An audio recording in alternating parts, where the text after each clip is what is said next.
नमस्कार, ABP news के खास शो मोदी ट्रैकर के साथ हाजिर हूं मैं रोमारा इसार खान।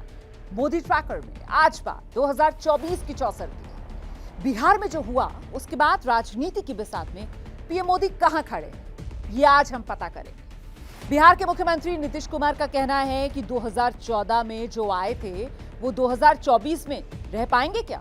साफ है उनका इशारा पीएम मोदी पर है। तो क्या वाकई पीएम मोदी के लिए अब 2024 की राह मुश्किल है?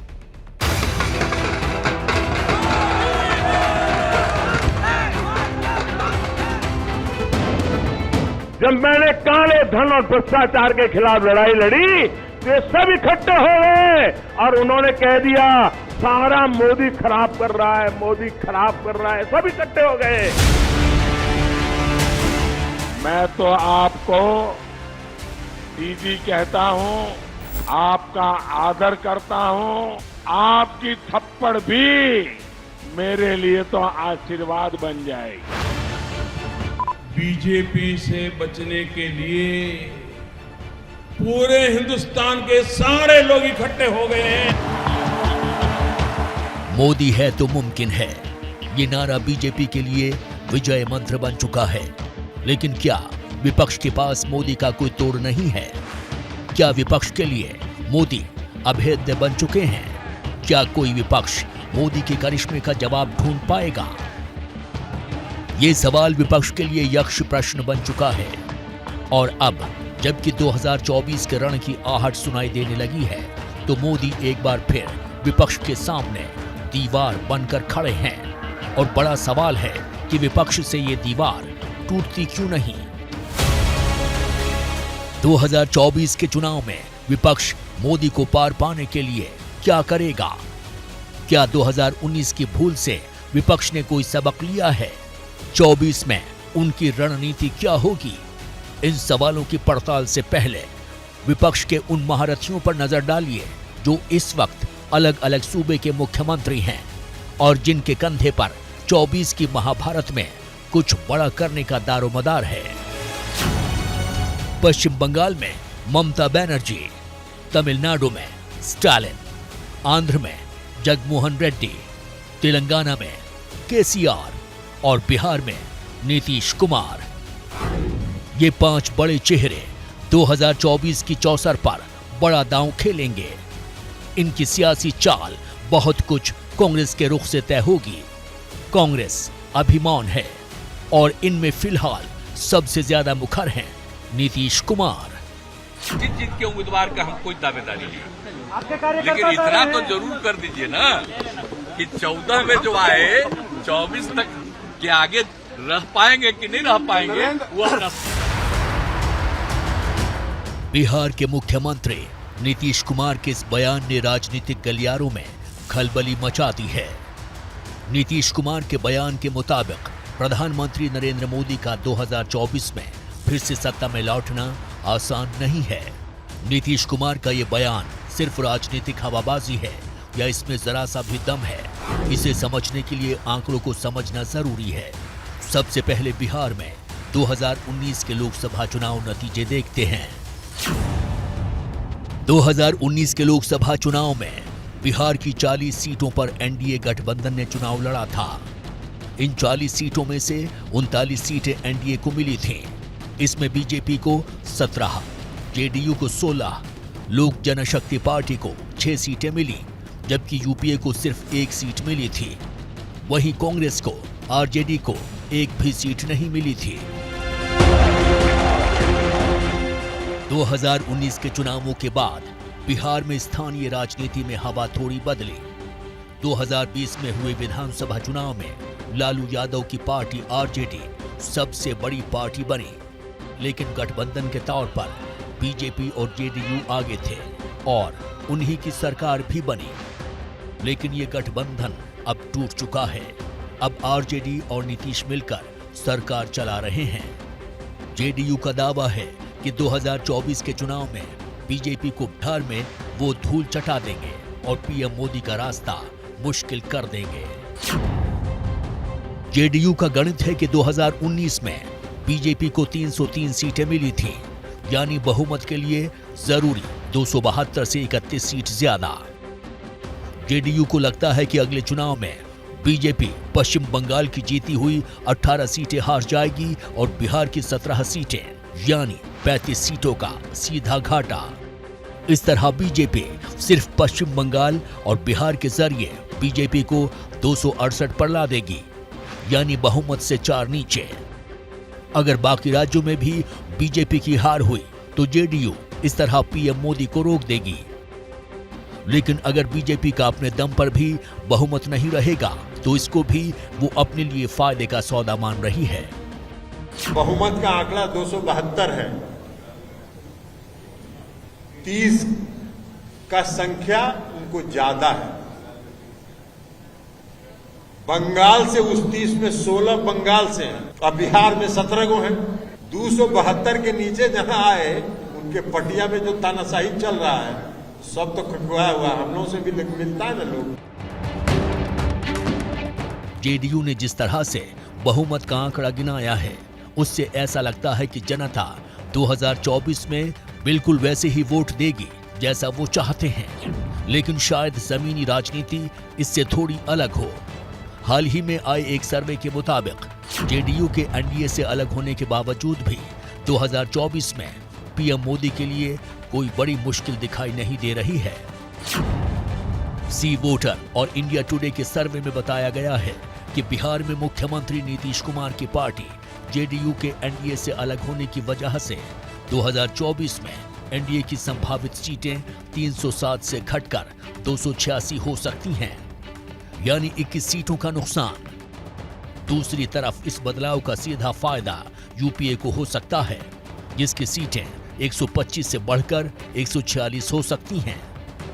ऐसा होने पर भी पीएम मोदी की कुर्सी पर कोई खतरा नजर नहीं आ रहा है। जहाँ तक हम 20 साल पीछे जाते हैं और हम देखते हैं तो बिहार की राजनीति उस दौर में जब गठबंधन सरकारों का दौर था तो एक बड़ा रोल अदा करती थी। अब तो लोग आदी हो चुके हैं और मोदी जी का जो विश्वास है और जो उनका चमत्कार है वो मुझे ऐसा लग रहा है लोगों के सर पर अभी भी चढ़कर बोल रहा है और वो अभी उतरने वाला नहीं है। विपक्ष का नया चेहरा बने जेडीयू के ताजा गणित को पीएम मोदी ने पिछले चुनाव में ही समझ लिया था। इसको समझने के लिए आप 2019 के चुनाव से पहले पीएम मोदी का ये बयान सुनिए। ये पहला अवसर है जब सिर्फ एक व्यक्ति के विरोध में सब एकजुट हो रहे हैं।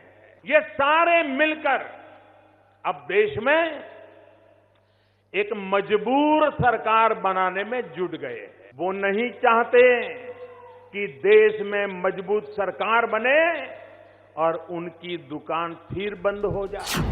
बिहार में हुए सियासी तख्तापलट ने देश की राजनीतिक परिदृश्य को बदल के रख दिया है। ऐसे वक्त में जब 2024 के बारे में यह मान लिया गया था कि बीजेपी की जीत तय है और उसे इसी रूप में पेश किया जा रहा था, उसी दौरान बिहार की घटना ने जता दिया कि मैदान अभी खुला हुआ है, बाजी अभी खत्म नहीं हुई।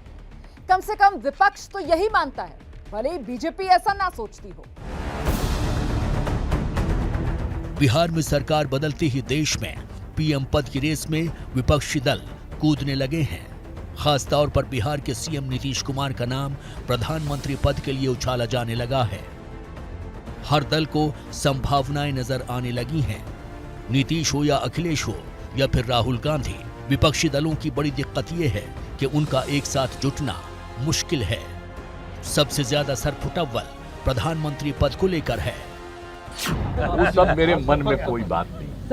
वो कहता रहे, हमारे नजदीक भी कह देता, हम प्रणाम करते, छोड़ो ना भाई साहब। हमारा काम है सबका काम करना और हम कोशिश करेंगे कि सभी दल मिल करके एक साथ चले। कि ये क्योंकि इस बड़ी राजनीति को मैं नहीं करता हूँ, लेकिन देश को चेहरा मिलेगा, कौन होगा ये मैं नहीं कह सकता। अखिलेश यादव हो सकते हैं। देखिए, मैं उतना बड़ा नहीं सोचता हूँ, लेकिन यूपी में क्योंकि राजनीति होनी है, यूपी में कम से कम समाजवादी पार्टी भारतीय जनता पार्टी का मुकाबला करेगी। विपक्ष के लोग, बीजेपी विरोधी लोग एक साथ हो जाए, फिर देखा जाएगा क्या होता। प्रधानमंत्री के पद पे जरूर ममता बनर्जी दावा कर सकती है। बिहार में राजनीतिक ड्रामे से पहले महाराष्ट्र की राजनीति में भी जबरदस्त ड्रामा हुआ था। बीजेपी ने महाराष्ट्र की शिवसेना, कांग्रेस एनसीपी की महाअघाड़ी सरकार का तख्ता पलट करते हुए शिवसेना को तोड़कर खुद की सरकार बना ली थी। पीएम मोदी के लिए अच्छी बात यह है कि बिहार में सत्ता हाथ से निकलने के बावजूद महाराष्ट्र जैसे बड़े राज्य में उनकी सरकार आ गई है। यानी राज्य के हिसाब से एक बड़ा राज्य हाथ से निकला तो दूसरा उनके हाथ में है। इस वक्त देश में यूपी में सबसे ज्यादा 80 लोकसभा सीटें हैं। इसके बाद महाराष्ट्र 48 सीटों के साथ दूसरे नंबर पर है और 42 सीटों के साथ पश्चिम बंगाल तीसरे नंबर पर और बिहार 40 सीटों के साथ चौथे नंबर पर। मोदी के लिए राहत की बात यह है कि कम से कम महाराष्ट्र उनके कब्जे में फिर आ गया है, जो 2024 में उनकी राह थोड़ी आसान कर सकता है। मुझे ऐसा लगता है कि बीजेपी को निसंदेह उसका फायदा होगा और एक बड़ा राजनीति का केंद्र बिंदु महाराष्ट्र इसलिए भी कहा जाता है कि आरएसएस जैसे बड़े संगठन की स्थापना वहाँ से हुई है और गवर्नमेंट वहाँ पर इस बार अगर बन गई है तो निसंदेह आरएसएस बहुत तेज़ी के साथ काम करेगा और बहुत खुलकर काम करेगा। 2019 में जब लोकसभा चुनाव के वक्त बीजेपी और शिवसेना ने मिलकर चुनाव लड़ा था, महाराष्ट्र में बीजेपी का बढ़ता दबदबा तभी से समझ में आ गया था। बीजेपी ने शिवसेना से ज्यादा सीटों पर चुनाव लड़ा था और उनकी जीत का प्रतिशत भी शिवसेना से बेहतर था। महाराष्ट्र की 48 लोकसभा सीटों में से बीजेपी ने 25 सीटों पर चुनाव लड़ा था, जिसमें उन्हें 23 सीटों पर जीत मिली थी। वहीं शिवसेना ने 23 सीटों पर चुनाव लड़ा था और उन्हें 18 सीटों पर जीत मिली थी। कुल मिलाकर एनडीए गठबंधन को 48 में से 41 सीटें मिली थी। ऐसा माना जा सकता है कि एनडीए इस प्रदर्शन को फिर दोहरा सकती है। बंगाल में जो वर्तमान स्थिति है, ममता बनर्जी सरकार कटघरे में है, लेकिन फिर भी कुछ ऐसे भी समीक्षा हुई है कि ममता बनर्जी का उसमें ज़्यादा नुकसान नहीं हो रहा है। ओडिशा में पिछले बार भी हम लोकसभा चुनाव के दौरान देखा था कि लोकसभा में जो बीजेपी को सीट मिला था वो मोदी के नाम पे मिला था, लेकिन असेंबली एक साथ हुआ था, उसमें नवीन बाबू जीते थे। तो इसलिए वो मोदी का चेहरा छवि लेके कितना बढ़ सकते हैं बीजेपी, वो देखना पड़ेगा। बीजेपी के लिए सबसे दुखती रंग पूर्वी भारत और दक्षिण भारत है। अच्छा, इस वक्त बिहार, बंगाल, झारखंड, ओडिशा जैसे पूर्वी राज्यों में बीजेपी की सरकार नहीं है। अगर इसमें दक्षिण भारत भी जोड़ लिया जाए तो पूरब और दक्षिण के ये 9 बड़े गैर बीजेपी शासित राज्य, जहां 229 लोकसभा की कुल सीटें और बीजेपी के पास इनमें से सिर्फ 67 सीटें हैं। जाहिर है इन राज्यों से सीटें बढ़ाने के लिए पीएम मोदी को काफी मशक्कत करनी पड़ेगी। 2024 में प्रधानमंत्री नरेंद्र मोदी के रथ को रोकने के लिए ममता बनर्जी, आंध्र में वाईएसआर कांग्रेस, तेलंगाना में केसीआर, तमिलनाडु में डीएमके जैसे क्षेत्रीय पार्टियां पूरा जोर लगा रही हैं। बीजेपी के पास फिलहाल इनकी कोई काट नजर नहीं आ रही है, लेकिन इसके बावजूद राष्ट्रीय तौर पर बीजेपी का कॉन्फिडेंस इसलिए हाई है क्योंकि उनकी राज्य सरकारें देश की आधी से ज्यादा आबादी पर राज कर रही हैं। बिहार से सत्ता फिसलने के बाद भी बीजेपी और बीजेपी गठबंधन वाली सरकारों का देश के 17 राज्यों पर कब्जा है। इन राज्यों में देश की करीब 59% आबादी रहती है, यानी आधी से ज्यादा।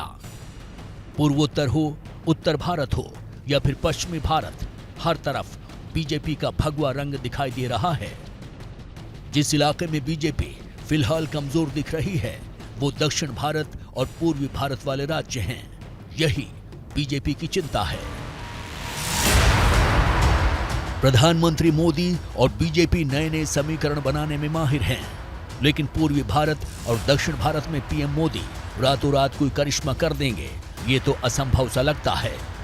चूंकि लोकसभा चुनाव में सिर्फ 22 महीने का वक्त बचा है, इसलिए कोई बड़ा समीकरण नतीजा बड़ी तेजी से दिखा दे ऐसा मुश्किल है। अगर पूर्वी और दक्षिण भारत के 9 गैर बीजेपी राज्यों पर नजर डालें तो इनमें कुल 229 सीटें यानी लोकसभा की 42% सीटें हैं, जिनमें बीजेपी के पास 67 और सहयोगियों के पास 8 सीटें हैं, यानी एनडीए के पास मिलाकर कुल 75 सीट हैं। बाकी दूसरी पार्टियों के पास हैं। इन 9 राज्यों के ब्रेकअप पर नजर डालें तो बिहार की 40 सीटों में से 24 सीटें बीजेपी गठबंधन के पास हैं। बंगाल में 42 में से बीजेपी के पास 18 सीटें हैं। झारखंड की 14 सीटों में से बीजेपी गठबंधन के पास 12 सीटें हैं। छत्तीसगढ़ की 11 में से 9 सीटें बीजेपी के पास हैं। ओडिशा की 21 लोकसभा सीटों में 8 बीजेपी के पास हैं। तेलंगाना की 17 में से 4 बीजेपी के पास हैं। आंध्र की 25 सीटों में बीजेपी के पास एक भी सीट नहीं है। तमिलनाडु की 39 सीटों में बीजेपी के खुद के पास 0 सीटें हैं, लेकिन उनकी सहयोगी AIADMK के पास 1 सीट है, जबकि केरल की 20 सीटों में से एक भी सीट उनके पास नहीं है। कोशिश है कि वो उस डेड इलाके के अंदर, चूंकि वो डेड पूरा का पूरा स्टेट रहा है तेलंगाना, और जब उससे पहले वो आंध्र प्रदेश था तब भी हम देखते हैं कि बहुत कुछ बीजेपी उसमें नहीं कर पाई थी। जैसा कि मैंने इससे पहले भी आपको बताया कि अमित शाह की ये कोशिश होती है कि वो सीटें जो हमारे पास कभी भी नहीं रही हैं उनकी क्या वजह रही है, उसके ऊपर वो बहुत ही ज़बरदस्त स्ट्रेटजी बनाते हैं, तो उसी पर ही वो काम कर रहे होंगे। मुझे ऐसा लग रहा है आने वाले दिनों में कि बीजेपी एक अच्छे नंबर के साथ वहाँ पर कुछ ना कुछ सीटें हासिल कर लेगी, चाहे वो विधानसभा की सीटें हों, चाहे वो लोकसभा की सीटें हों। अगर 2024 में बीजेपी को उत्तर भारत या पश्चिमी भारत में कम सीटें मिलती हैं, तो फिर उन्हें नए इलाकों से सीटें चाहिए होंगी। उसमें सबसे अहम जो है वो दक्षिण भारत का हिस्सा हो जाता है। लेकिन कर्नाटक के अलावा दक्षिण में दूर दूर तक बीजेपी का कोई चांस फिलहाल नजर नहीं आता। हालांकि पीएम मोदी ने वहां तैयारी जरूर शुरू कर दी। दक्षिण भारत में कर्नाटक ही वो राज्य है जहां बीजेपी की सबसे अच्छी पकड़ है। फिलहाल वहां पर उन्हीं की सरकार भी है, लेकिन कर्नाटक की पिछले 3 दशक की राजनीति को देखें तो वहां पर कभी भी सरकारें स्थिर नहीं रहती। बीजेपी में भी अंदरूनी कलह कई बार सामने आई है। ऐसे में 2024 के चुनाव से पहले वहां होने वाले विधानसभा चुनावों पर मोदी की नजर है। वो कोई रिस्क नहीं लेना चाहते। दक्षिण भारत में बीजेपी कितनी कमजोर है, इसका पता इसी बात से चलता है कि दक्षिण की 130 लोकसभा सीटों में बीजेपी के पास सिर्फ 29 ही सीटें हैं। इनमें सबसे ज्यादा सीटें उन्हें एक ही राज्य कर्नाटक से मिल रही हैं, जहां पर 28 में से 25 सीटें उनके पास हैं, जबकि बाकी बची 4 सीटें तेलंगाना से हैं। बाकी दक्षिण भारत के राज्यों में बीजेपी की स्थिति नील बटे सन्नाटा है। आंध्र, केरल, तमिलनाडु, पुदुचेरी में उनके पास कुछ नहीं है।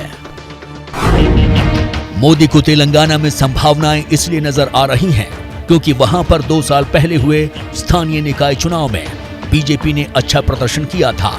वो एक बड़ी पार्टी के तौर पर उभरी थी। 2020 में 150 सीटों वाले ग्रेटर हैदराबाद म्युनिसिपल काउंसिल के चुनाव में तेलंगाना राष्ट्रीय समिति को 56, बीजेपी को 48 और असदुद्दीन ओवैसी की पार्टी AIMIM को 44 सीटें मिली थीं। ये जीत इसलिए बड़ी थी क्योंकि इससे पहले हुए 2016 के चुनाव में TRS को 99, बीजेपी को सिर्फ 4 और AIMIM को उतनी ही 44 सीटें मिली थीं। आंकड़ों से साफ है कि बीजेपी ने TRS की सीटों पर कब्जा किया था। पिछले दिनों अलग अलग चुनावों में भाजपा की जीत इस बात का स्पष्ट संकेत है कि तेलंगाना में अब लोगों ने मन बना लिया है। तेलंगाना में अब बदलाव पक्का है। तेलंगाना में अब भाजपा तय है। लोकतंत्र का खात्मा कर रहे हैं आप, लोकतंत्र का हत्या कर रहे हैं, राज्यों के सरकार को गिराने में आप व्यस्त है। अब तक 9 सरकारें आपने गिराई है, यह आपके रिकॉर्ड में है। तेलंगाना को लेकर प्रधानमंत्री नरेंद्र मोदी का कॉन्फिडेंस हैदराबाद के निकाय चुनाव के नतीजों को देखते हुए ही नहीं, बल्कि 2019 के लोकसभा चुनाव के नतीजों को भी देखकर है। अगर तेलंगाना में लोकसभा सीटों की बात करें तो 2014 के चुनाव में कुल 17 सीटों में से टीआरएस को 11 सीटें मिली थीं, जो 2019 में घटकर 9 हो गई। बीजेपी को 2014 में 1 सीट मिली थी, जो 2019 में बढ़कर 4 हो गई।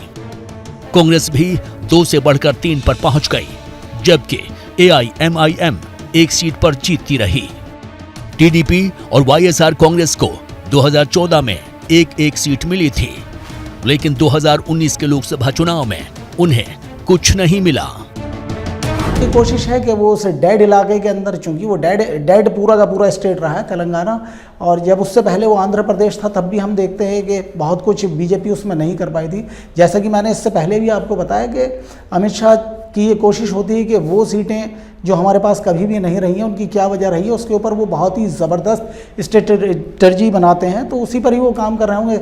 मुझे ऐसा लग रहा है आने वाले दिनों में कि बीजेपी एक अच्छे नंबर के साथ वहाँ पर कुछ ना कुछ सीटें हासिल कर लेगी, चाहे वो विधानसभा की सीटें हों, चाहे वो लोकसभा की सीटें हों। प्रधानमंत्री नरेंद्र मोदी के लिए ट्रम्प कार्ड यकीनन उत्तर प्रदेश है। 2014-2019 में पीएम मोदी को सत्ता के शिखर तक पहुंचाने में उत्तर प्रदेश का सबसे बड़ा हाथ था। ये बात सच है कि 2014 के मुकाबले बीजेपी को 2019 में यूपी में कुछ कम सीटें मिली, लेकिन फिर भी वो बाकी सभी पार्टियों से काफी आगे थे। अब जब 2024 का चुनाव आएगा, तब अयोध्या में राम मंदिर बनकर तैयार हो चुका होगा। ऐसे में मोदी को उत्तर प्रदेश के वोटर्स का फिर से बड़ा साथ मिलने की संभावना है।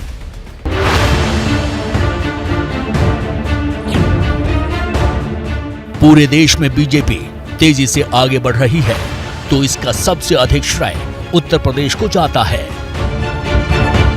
जो 2014 से आज तक वोटों से बीजेपी की झोली भरती जा रही है। यूपी में योगी सरकार हो या केंद्र में मोदी की, दोनों ही जगह बीजेपी का ग्राफ लगातार बढ़ता ही जा रहा है। सूत्रों के मुताबिक बीजेपी आला कमान ने 2024 के आम चुनाव के लिए उन 14 सीटों पर विशेष तौर पर फोकस करने की रणनीति बनाई है, जिन्हें बीजेपी 2019 में जीत नहीं सकी थी। उपचुनाव में जीत के बावजूद रामपुर और आजमगढ़ को भी उन सीटों में शामिल किया गया है। बीजेपी ने 2024 के लोकसभा चुनाव में यूपी की सभी 80 सीटें जीतने का लक्ष्य निर्धारित किया है। अगर पुराने आंकड़ों पर नजर डालें तो 2014 के चुनाव में बीजेपी गठबंधन ने यूपी की 80 में से 73 सीटें जीती थीं, जबकि 2019 के लोकसभा चुनावों में यूपी में बीजेपी गठबंधन को 64 सीटें मिली थीं। सीटें भले ही थोड़ी कम हुई, लेकिन यूपी में दबदबा बरकरार है। यूपी को लेकर बीजेपी का कॉन्फिडेंस इसलिए भी हाई है क्योंकि इस साल हुए विधानसभा चुनाव में भी उनकी फिर बड़ी जीत हुई है। 2019 में जब लोकसभा में हम दोबारा जीत करके आए, तो इस ज्ञानियों ने कहा था कि भाई इस 2019 के जीत में क्या है, ये तो 2017 में ही तय हो गई थी, क्योंकि 2017 में यूपी का रिजल्ट आया था। मैं मानता हूं इस बार भी ये ज्ञानी जरूर कहने की हिम्मत करेंगे कि 2022 के नतीजों ने 2024 के नतीजे तय कर दिए हैं। लोकसभा चुनाव अभी भी 22 महीने दूर है और इस बीच देश के 18 राज्यों में विधानसभा चुनाव होने हैं। इन चुनाव में जनता किस तरह से वोट देती है, उसके आधार पर बाकी की तस्वीर साफ होगी। खास बात यह कि इनमें कई राज्य ऐसे हैं जहां बीजेपी का बहुत दबदबा है। इनमें प्रधानमंत्री मोदी का गृह राज्य गुजरात भी तो शामिल है। गुजरात में इस साल के अंत में विधानसभा चुनाव होने हैं। गुजरात में कांग्रेस और आम आदमी पार्टी बीजेपी की 30 साल की बादशाहत को चुनौती देने का मन बना रही है। इसलिए बीजेपी यहां पर आदिवासी समुदाय से लेकर नए लोगों को अपने साथ जोड़ने की कोशिश कर रही है। पीएम मोदी किसी भी हालत में अपना वोट बैंक खिसकने नहीं देना चाहते। जहां तक लोकसभा चुनाव की बात है तो 2019 में गुजरात की 26 लोकसभा सीटों में से 26 सीटें बीजेपी को मिली थीं। हिंदी हार्टलैंड में भी बीजेपी का दबदबा है।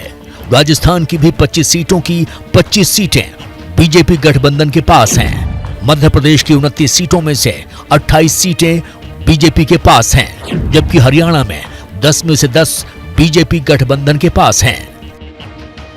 मोदी को पीएम बनाने के लिए पिछले बार तो ये कामयाब हुआ था, इसी हिंदी हार्टलैंड, साथ में महाराष्ट्र का सीट भी। लेकिन इस जगह पे ये निश्चित, क्योंकि कांग्रेस के साथ सीधी मुकाबला है, अगर कांग्रेस फिर से इसको मुकाबला कर सकता है तो बीजेपी के लिए एक चुनौती होगी।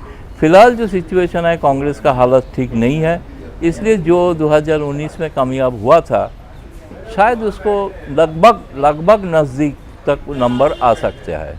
2024 के चुनाव में क्या होगा, इसकी भविष्यवाणी अभी से करना निश्चित तौर पर जल्दबाजी है, क्योंकि वो चुनाव अभी भी 22 महीने दूर है। लेकिन आज किए हुए बुनियादी गणित से इतना जरूर पता चलता है कि बिहार में हुए बदलाव से राष्ट्रीय स्तर पर शक्ति संतुलन का पलड़ा कैसे ऊपर नीचे जा सकता है। हालांकि पीएम मोदी और बीजेपी चुनाव जीतने में मास्टर है, लेकिन वो ये भी जानते हैं कि सिर्फ पुरानी उपलब्धियों के सहारे बैठना जोखिम भरा हो सकता है। ऐसे में अगले 22 महीनों में पीएम मोदी की रणनीति क्या रहेगी, इस पर हमारी खास नजर रहेगी। फिलहाल मोदी ट्रैकर में मुझे इजाजत दीजिए। एबीपी न्यूज पर खबरों का सिलसिला लगातार जारी है।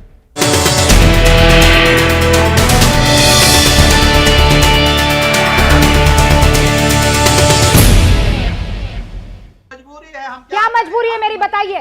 मैं अभी आपको बताती हूँ कि मैंने ओए होए होए होए नमकीन के चटकारे लेते हुए टकटकी मार के डिबेट शो को पॉज रिपीट कर करके देख रहे हैं जोगिंदर जी। इनकी तरह आप भी देखें अपने फेवरेट डिबेट्स को रिपीट कर और डाउनलोड कीजिए एबीपी लाइव ऐप अपने स्मार्ट टीवी पर।